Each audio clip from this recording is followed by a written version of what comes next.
Here, read this. Woof. Hello everybody, Ash here from the Ear Read This podcast. Now, if you're a Tolkien fan, you will have no doubt caught the enormous backlash against Amazon's new trailer for its upcoming Lord of the Rings series. There are various strands to the controversy surrounding it, dislike of Amazon, dislike of perceived identity politics on show in the barely over a minute teaser trailer. And wrapped up in it is a guy called Dr. Corey Olsen, also known as the Tolkien Professor. He has attracted flack for supposedly defending the trailer in an IGN video and suggesting, among other things, that Tolkien never explicitly said dwarf women had beards. Tolkien never says dwarven women have beards. Where's her dweard? That's a dwarf beard. They managed to put a beard on a female dwarf in The Witcher. Why not do it in Amazon's The Lord of the Rings, The Rings of Power? Especially when you're adapting one of the most detailed stories ever written. It's true you don't see many dwarf women. And in fact, they are so alike in voice and appearance that they're often mistaken for dwarf men. I'm not going to get into the incredibly tangled issue of the beards of dwarf women, but I do want to react to something else Dr. Olsen has said elsewhere. He has been running a podcast, which I've been a fan of for ages now, just called The Tolkien Professor.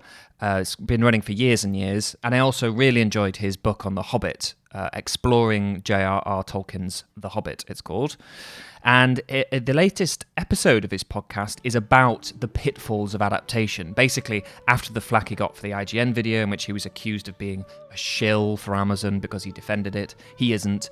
But it's a brilliant episode, a really interesting, and it sheds a light on the kind of weird conservatism about Tolkien adaptation that a lot of fans feel. People talk about Tolkien purists or purists and fans of lots of different franchises, but Tolkien seems in particular there seems to be a culture of getting it right. There's a sort of a single way you can adapt Tolkien, and not much flexibility in terms of interpretation on how certain things look, which is what's caused all of the backlash against people of color in Middle Earth and yada yada yada. I'm not going to get into that. I really enjoyed the podcast, and I think it's going to be one in a series, so I do recommend you listen to it and look out for the ones to come. However, there is one section of it that I strongly disagreed with it, in which Dr. Olsen talks about what he calls critfic. Beware of critfic. Now, Dr. Olsen is a man who is much clipped at the moment and taken out of context, so I'm keen to stress that the entire podcast is linked below for you to listen at. I am talking about a section that is between roughly minute 44 and minute 50. I know I'm pulling something out of an episode there, but it is quite an episodic kind of show. He kind of goes through a series of bulletins, so I don't think it's entirely unfair to just pinch this bit. Now, before he gets to critfic, he has already mentioned that he is not generally a fan of the term criticism or critic. Criticism, from its beginning, the concept of a literary critic. It's an 18th century concept, and it was explicitly just about gatekeeping. Right, a literary critic's job was to read works of literature and tell the public, is this good or bad? Should you read this or should you not bother with it? There were gatekeepers. That was their job. And I loathe that whole business. Like, I am not in the business of telling you what is good and bad. Now, gatekeeping obviously has connotations of fencing certain people out, whether it's working class authors, female authors, people of colour. Dr. Olsen starts by talking about 18th century critics when this sort of term came about. Nowadays, of course, idiomatically, everybody's a critic. They're not a small select group who dictate our tastes, whether we agree with them or not. We have enough choice to, in other words, critically select our own critics. And as long as you do that, I think gatekeeping taste is exactly what a critic should do. I want a critic to say, this is good, this is bad, providing I have enough choice to be able to select critics that I can depend on. You know, if you suspect a critic is prejudiced against authors of a certain class, don't read them. Read another one. There are many critics available. Here's what critfic is. When you're analyzing something, when you're being critical of something, be very careful that you are only talking about the work itself and not making up a story about what was going on in the head of the author. Limit yourself to the text, in other words, or in this case, Dr. Olsen's case, the trailer. I would argue that limiting yourself to the text and treating it like a freshly minted artifact that has dropped out of nowhere is a very worthy critical exercise for a professional reviewer, to flex the muscles, to hone your craft. But Dr. Olsen isn't only talking about professional critics. Twitter is where I've mostly been. I haven't even looked at most of the like comments on the video and stuff like that. He's talking about schmucks like us as well, people who've seen that trailer and thought, I think that's crap, and I can tell what the game plan there is for the people making this series. Of course, when this godforsaken Amazon series finally does come out, I hope there will be a professional critic who is able to, for at least part of their review, treat it like that artifact, give us a summary, in other words, be able to say, after all the speculation, basically it's a love story, or basically it's a coming-of-age story, or basically it's an epic ensemble adventure story, or whatever it turns out to be. But if they also then go on to speculate what the makers were doing in order to explain some of the decisions or pitfalls or successes of the series, good on them, in my opinion. Guessing at what an author is up to, or in this case a group of filmmakers, is a perfectly legitimate way to try and understand why you liked something and then express why you liked something or didn't. I think it's utterly fundamental to how we explain the materials we come across, to ask, what were they thinking? What were they wanting to get out of this? What's their motivation? Where's this person coming from? So when you watch the Amazon trailer and say, they're trying to push their politics on us, you're doing critfic. You're absolutely doing critfic. You don't know. Particularly in this case, I think there's something willfully naive and over-optimistic about receiving a series from Amazon and only treating it as if it is a work of art. I think a healthy amount of cynicism about where your food comes from is a good thing. Amazon, as a conglomerate, of course, do not care about Tolkien. It would be absurd to say so. I'm sure there's many crew members and cast members. I'm sure the majority of the crew members and cast members love the project they're working on and have a respect for Tolkien. But not necessarily the people signing the checks, not necessarily the people who keep Amazon going. And you can't know. And here's the thing. And this was C.S. Lewis's primary point. Dr. Olsen refers to 2 essays by C.S. Lewis in which Lewis says that he's read many reviews of his own work that guess what was going on in his head, and 100% of them are wrong. And he's like, 100% of them are wrong. I have never read an accurate, C.S. Lewis says, I've never read an accurate description. And often they're laughably wrong, like just absurdly wrong. And I fail to see the relevance of this. Firstly, C.S. Lewis was an individual. Amazon is a corporation. And even if it was a corporation of 10,000 C.S. Lewises, it would necessarily have to make herd decisions based on the compromises that come about in board meetings, the integration of Narnia brand deals, and so on and so forth. Secondly, there weren't film crews following C.S. Lewis around at his desk. When Dr. Olsen says you shouldn't guess about what was going on in someone's head because you can't know, because you'll never know. And you don't know. And you'll never know. He's completely wrong.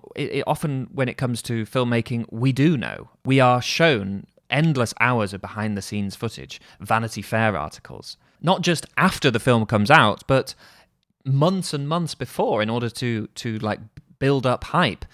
Of course, that means it's propaganda for the film, basically. They're not going to show you the full story. They're going to show you the bits that make them look good. But you can still reach conclusions based on that. If you choose to ignore all of that stuff, and if you're one of those people that I know, I won't watch any behind-the-scenes footage, I won't watch any trailers, I just want to watch the film, that's great. That's your prerogative. But it's not the rule for everybody else. It's certainly not the rule for critics to just ignore that stuff. Even if you turn out to be right, which I bet you won't. There are endless examples of when people went to see a film, say, and en masse predicted what happened behind the scenes, and en masse got it right.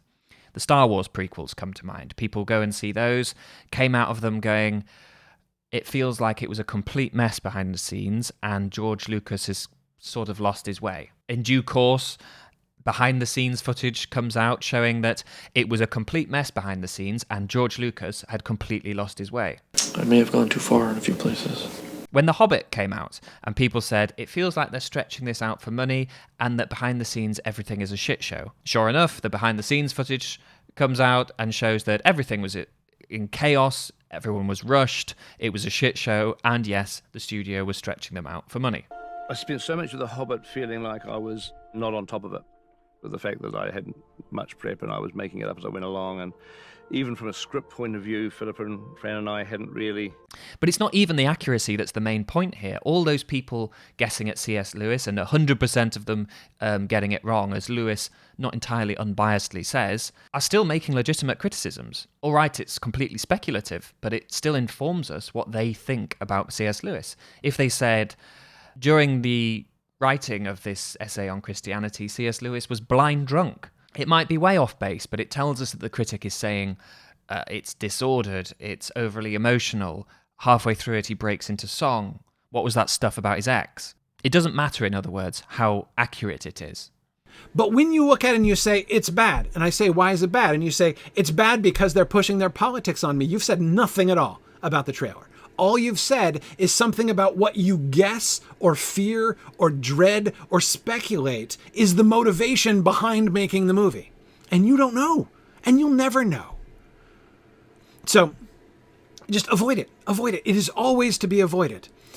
Nothing productive can come of critfic. What Dr. Olsen, I think, should be taking from that and engaging with is that people feel, based on this 1.5 minute trailer or whatever it is, that the source material is being used to serve an agenda it doesn't fit, that this adaptation will be therefore quite radical. It will place Middle-earth in a political context that Tolkien could never have imagined.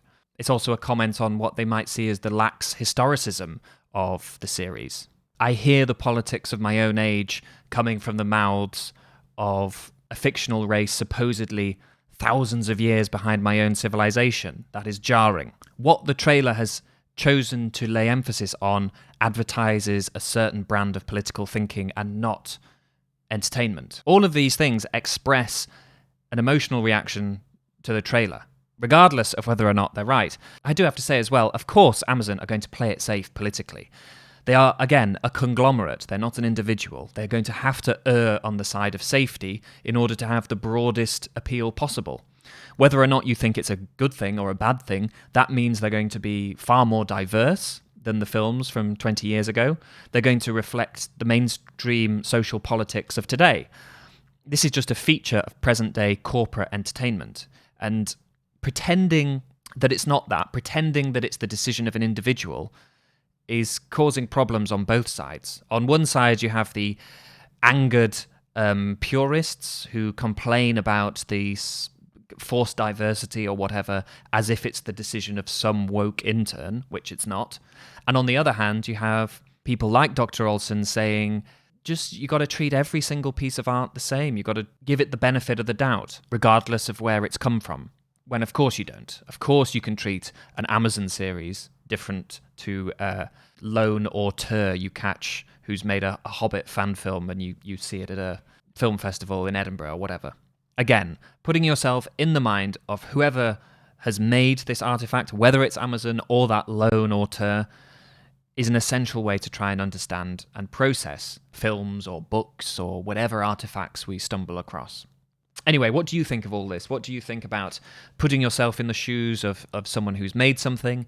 And what do you think of the Lord of the Rings trailer? Personally, my main takeaway was not anything to do with beards, but just that it looked kind of cheap. I was shocked, really, at how kind of scruffy it looked. I realise it's, months away from release, and they often kind of improve computer graphic visuals after an initial trailer has come out. But yeah, I was kind of shocked at how small time it looked, really. But interested to hear what you think. That's it for today. Until next time, happy reading.